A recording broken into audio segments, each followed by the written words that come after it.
लगातार किसान आंदोलन में बदलाव पे बदलाव आ रहा है।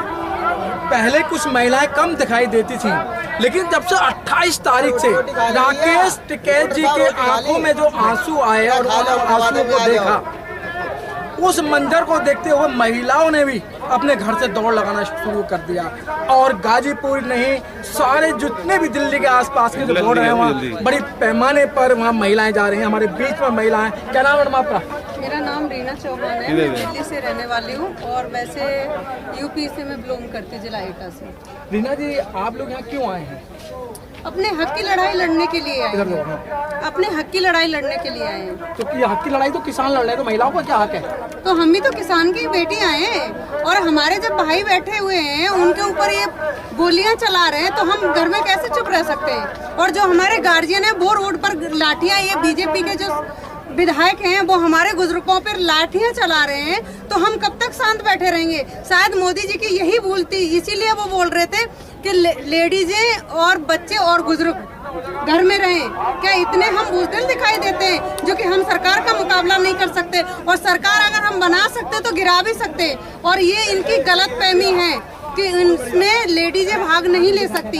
और आज हमारे भाइयों के साथ हम कंधे से कंधा मिला के तब भी खड़े थे, आज भी खड़े हैं। और जब तक हमारे खून में दम रहेगा, शरीर में खून रहेगा, तब तक हम अपने भाइयों का कंधे से कंधा मिलाकर खड़े रहेंगे यहाँ पर। तो रीना जी, क्या लगता है कि जिस तरीके से राकेश टिकैत जी की आंखों में आंसू आए, एकदम बदलाव आया और सरकार अभी तक उसके कानों पे जू नहीं रेंग रही है? वो भाई आंसू नहीं थे, वो एक फीलिंग थी, एक दर्द था कि जो जितने हमारे किसान भाई हैं, जितने हमारे किसान लोग हैं, उनकी रोजी रोटी का मामला था। जब हमारे पेट में खाना नहीं जाएगा और जब खाना तिजोरी के अंदर बंद हो जाएगा तो वो किसके आंख में आंसू नहीं आएंगे? एक तो पहली बात, मोदी सरकार ने पहले तो हमारा ये कोरोना कर दिया, कोरोना आधी आबादी कोरोना के अंदर खत्म कर दी उन्होंने।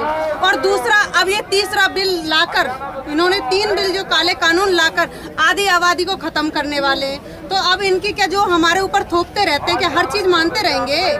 इतने बुजदिल नहीं है। किसान सीधा है मगर बुजदिल नहीं है, समझदार किसान है आज की डेट का। तो उनको ये जानना होगा कि ये 3 काले कानून हैं, उन्हें जल्दी से जल्दी रद्द करें। और रीना जी, आपने कहा है कि मैं किसान की बेटी हूँ, गेहूं की फसल के बारे में पता है कि गेहूं के अंदर जो पहला पानी दिया जाता है कब दिया जाता है? वो 28 दिनों के अंदर दिया जाता है। 28 दिनों के अंदर?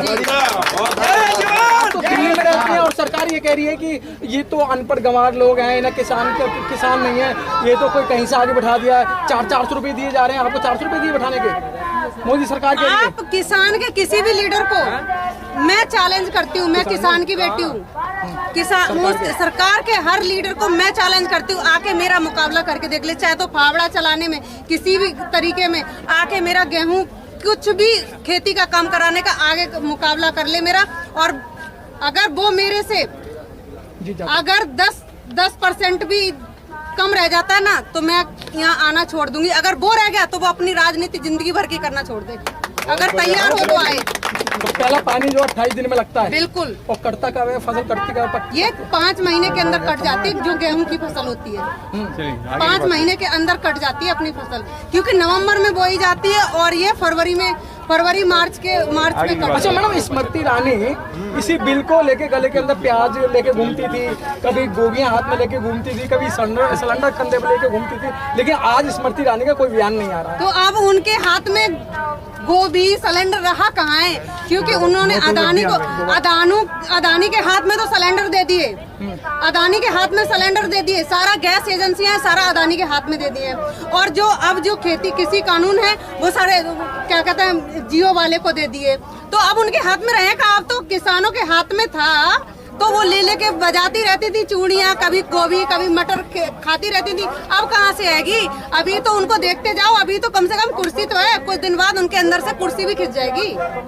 कुर्सी खिंच जाएगी? देखते रहो, अभी आप भी आई हो, हम भी आई हैं। अभी जितना वो अडानी अम्बानी कर रहे हैं ना, देखना आने वाले दिनों में वो सोच रहे हैं कि हमारे बाप हैं, किसी दिन वो कुर्सी खींच के और वो अपने नीचे लगाएंगे और उनके मारेंगे ऐसे करके। लेकिन सरकार तो कह रही 50 साल तक हमें कोई रोकने वाला नहीं है। तो 2024 में आने तो 2024 ये भी हम अगर इस साल भी, अगर पिछले साल भी होता ना, तो शायद मुझे नहीं लगता कि बीजेपी कहीं कहीं भी आती। जैसे कि आप देख रहे हो हरियाणा में देख रहे हो, और अभी बिहार में तो खैर आ ही गया है ईवीएम के सहारे से।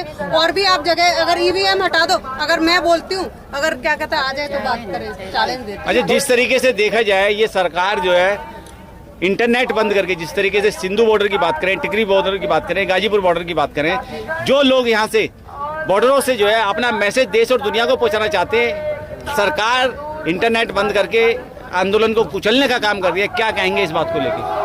वो कुछ भी कर ले, इंटरनेट के भरोसे हम लोग नहीं है। हमारे जब दिमाग में ये चीज फीड हो रखी है कि ये हमारे हक की लड़ाई है, तो हम कहीं से कुछ भी करके यहाँ के इंटरनेट बंद कर लेगी। दिल्ली के अंदर की थोड़ी और यूपी के अंदर की थोड़ी, हरियाणा के अंदर कहीं कर लिया है, तो हम वहाँ के थोड़ी, हमारे अंदर फीड हो चुका है ये कि ये काले कानून हमें वापस करने, तो कुछ भी कर ले। वो यहाँ बैरिकेडिंग भी तो लगा लिया, क्या लोगों को रोक लिया? ये इंटरनेशनल बॉर्डर बना लिया। अगर ये चाइना में लगाते तो मुझे नहीं लगता कि 20 किलोमीटर हमारा क्या कहता है हिंदुस्तान घिरता। ये यहाँ लगाने की जरूरत नहीं है, उनको चाइना में लगाने की जरूरत थी, उनको पाकिस्तान में लगाने की जरूरत थी, जो हमारी जमीन घेरे हैं। ये तो बुज़दिल हैं और हमारे किसान भाई के बेटे ही हैं जो वहाँ पे बॉर्डर पर लड़ाई कर रहे हैं। इनके बस का कुछ नहीं है, ये सिर्फ किसान और जवान के ही हक। जवान जब खड़े होते हैं और किसान खड़े होते हैं तभी कुछ होता है। इनके बस तो बस बोल दिए, बोलने से कुछ नहीं होता है। जिस तरीके से देखा जाए सीए एनआरसी के आंदोलन को जो है भाजपा के गुंडे, आरएसएस के गुंडों ने जो है वहाँ दंगा करके जो है बदनाम करने की कोशिश की गई थी। इसी तरीके से हर बॉर्डर पे जो है, चाहे सिंधु बॉर्डर की बात की जाए, गाजीपुर बॉर्डर की बात की जाए, टिकरी बॉर्डर की बात की जाए, वे आरएसएस और भाजपा के गुंडे घुसपैठ करके यहाँ भी जो है दंगे को, मतलब आंदोलन को जो है बदनाम करने की कोशिश कर रहे हैं। क्या कहेंगे ऐसे संघी और चड्डीधारी लोगों के लिए?